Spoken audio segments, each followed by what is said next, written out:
Sebelum melanjutkan, jangan lupa subscribe dulu, terima kasih. Bab 420 Aku akan pergi bersamamu. Putra mahkota sangat agresif, dan dia datang pada waktu yang tepat, seolah-olah semuanya telah direncanakan dengan saksama.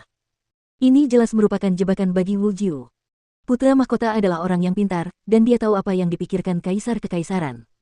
Untuk menyingkirkan Wu Jiu, yang dia butuhkan hanyalah alasan. Merobek dekret kekaisaran, ini adalah pelanggaran besar. Itu lebih dari cukup alasan untuk membunuh Kaisar ke-9 beberapa kali. Beraninya kau menangkapku. Aku akan menemui Kaisar Kekaisaran sekarang. Wu Jiu tidak menunjukkan tanda-tanda takut.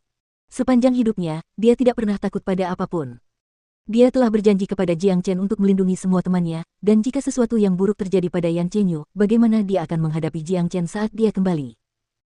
Kau boleh menemui ayahku, tapi aku harus mengikatmu sebelum membawamu ke sana. Para prajurit, bawa Wu Jiu turun sekarang juga. Putra mahkota berteriak. Ya. Lebih dari 20 pengawal emas mengepung Wu Jiu.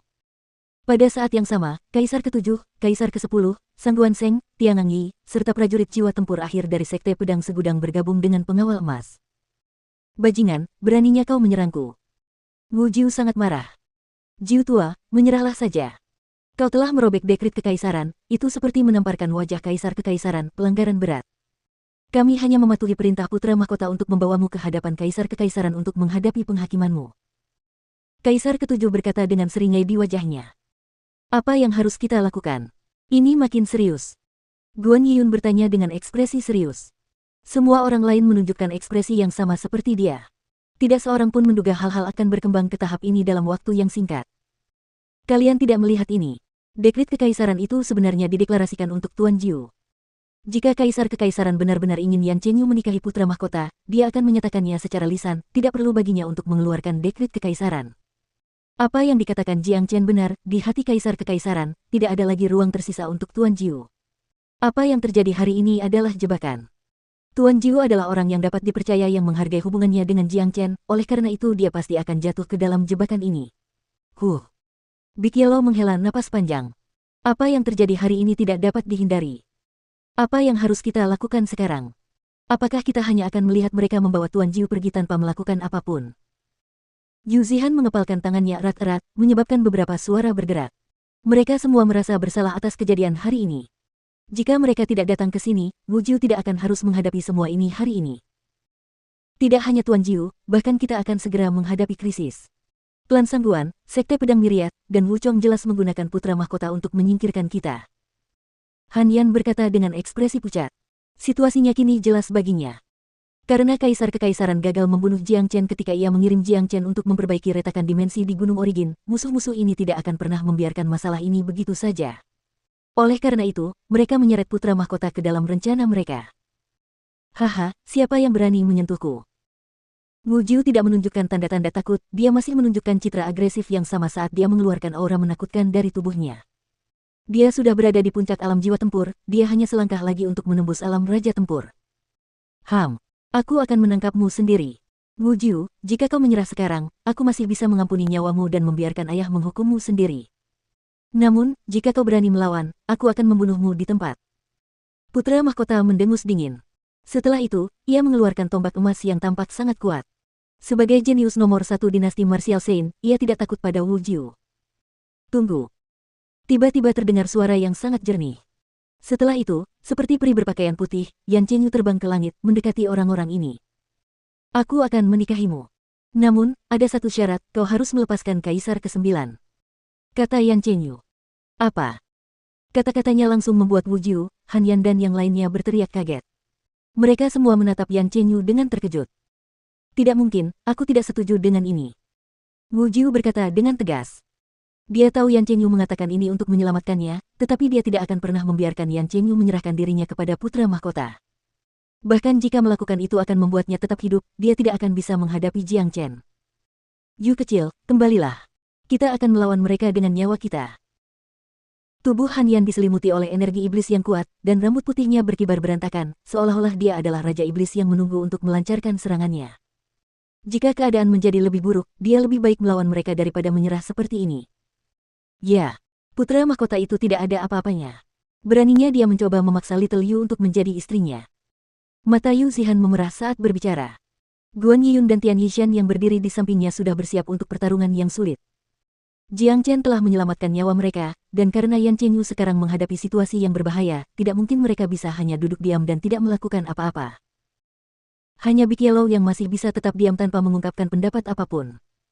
Dia tahu betul tentang hubungan Yan Chenyu dan Jiang Chen, dan dia yakin bahwa Yan Chenyu lebih baik mati daripada menikahi seseorang yang bukan Jiang Chen. Tidak hanya itu, Yan Chenyu bukanlah gadis naif yang sama seperti dulu ketika dia baru saja meninggalkannya.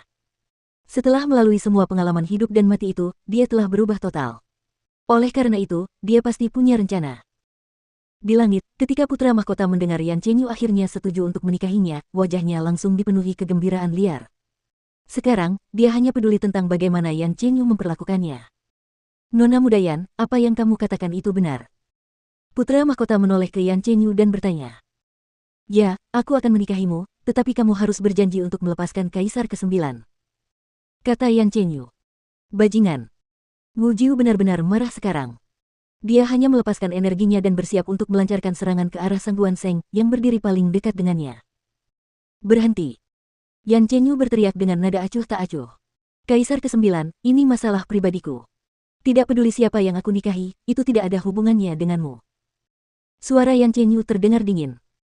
Namun, tepat setelah dia selesai berbicara, dia langsung mengirim pesan kepada Wu Jiu, Han Yan, dan yang lainnya melalui indera ilahinya, Kaisar ke-9, Saudara Yan, Da Huang, aku akan mengikuti putra mahkota sekarang dan pergi nanti. Setelah aku pergi, kalian harus mencari cara untuk melarikan diri dari tempat ini. Jangan khawatirkan aku punya cara sendiri untuk melarikan diri. Seperti yang dipikirkan Big Yellow, Yan Chenyu bukan lagi gadis naif yang baru saja meninggalkan rumahnya. Setelah mengikuti Jiang Chen begitu lama, dia telah belajar cara untuk tenang. Yang lebih penting, dia mampu tetap tenang saat menghadapi situasi kritis. Menghadapi situasi ini, jika dia tidak berdiri dan mengatakan sesuatu, Wu Jiu pasti sudah tamat, dan semua temannya akan mengikuti jejaknya tak lama kemudian. Putra mahkota sudah siap menghadapi ini, dan dia pasti tidak akan membiarkan siapapun lolos begitu saja.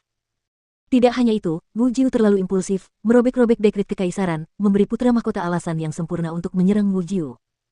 Karena itu, Yan Chenyu berpura-pura setuju untuk menikah dengan putra mahkota, memberi teman-temannya ruang untuk meninggalkan tempat ini. Kata-kata Yan Chenyu membuat Wu Jiu yang marah menjadi sedikit tenang. Baru sekarang dia menyadari bahwa dia hampir menjatuhkan semua orang dengan tindakan impulsifnya. Dia tidak hanya menyeret dirinya sendiri ke dalam perangkap ini, dia juga menyeret semua saudara Jiang Chen, saudara-saudara yang disayangi Jiang Chen seperti nyawanya sendiri. Akhirnya, Wu Jiu menggelengkan kepalanya tanpa daya. Dia tidak akan meninggalkan dinasti martial Sein dan melarikan diri, tetapi dia harus memberi Han Yan dan yang lainnya waktu untuk melarikan diri. Baiklah, aku berjanji padamu. Putra mahkota menyingkirkan tombak emasnya dan menatap Yan Chenyu sambil tersenyum. Selama dia bisa mendapatkan Yan Chenyu, dia rela melepaskan Wu Jiu untuk saat ini. Lagi pula, tidak mungkin Wu Jiu bisa lari dari mereka, dan masih banyak kesempatan baginya untuk berhadapan dengan Wu Jiu. Putra mahkota, Wu Jiu telah merobek dekret kekaisaran, itu pelanggaran berat. Kaisar ke-7 memandang putra mahkota dan berkata, Paman ke-7, aku akan melaporkan kejahatan Wu Jiu kepada ayah. Hari ini adalah hari yang membahagiakan bagiku, kalian kembali saja ke tempat asal kalian. Putra mahkota melambaikan tangannya, menyebabkan semua pengawal emas mundur.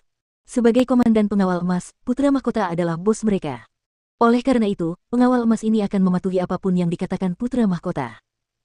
Kaisar ke-7 dan yang lainnya juga mundur. Meskipun mereka tidak senang karena Wu Jiu tidak diserang hari ini, mereka bukanlah orang bodoh. Mereka tahu mereka tidak bisa membuat putra mahkota tidak senang. Dan lagi pula, Wu Jiu merobek dekret kekaisaran telah disaksikan oleh banyak orang, Wu Jiu akan dihukum cepat atau lambat. Nona muda Yan, sekarang bisakah kau ikut ke istana putra mahkota bersamaku? Putra mahkota menoleh pada Yan Chenyu dan memperlihatkan padanya senyuman yang menurutnya paling lembut yang dapat dikerahkannya. Dalam. Yan Chenyu menganggukkan kepalanya dan tiba di samping putra mahkota. Tanpa ragu, putra mahkota mencoba melingkarkan lengannya di pinggang Yan Chenyu. Namun, gerakannya langsung diperhatikan oleh Yan Chenyu. Dia menghindari cengkeraman itu dan berkata, Putra mahkota, aku setuju untuk menikahimu, tetapi sebelum kita resmi menikah, aku harap putra mahkota dapat menunjukkan rasa hormat kepadaku. Baiklah, maaf karena bersikap kasar. Putra mahkota segera menanggapi dengan senyuman. Dalam hati, ia sebenarnya sedang mengumpat Yan Chenyu. Namun, ia sebenarnya menyukai seorang gadis yang bersikap konservatif dan melindungi kesuciannya sendiri dengan segala cara, karena semakin sulit baginya untuk menyentuh Yan Chenyu, semakin ia merasa bergairah. Aku akan membiarkanmu menjadi suci dan agung untuk saat ini. Dalam 3 hari, kau akan resmi menikah denganku, dan aku akan membiarkanmu merasakan kekuatanku. Sang putra mahkota berpikir dalam hati. Dalam benaknya, ia sudah mulai membayangkan bagaimana ia akan membawa Yan Chenyu di bawah kendalinya. Ayo pergi, kata Yan Chenyu.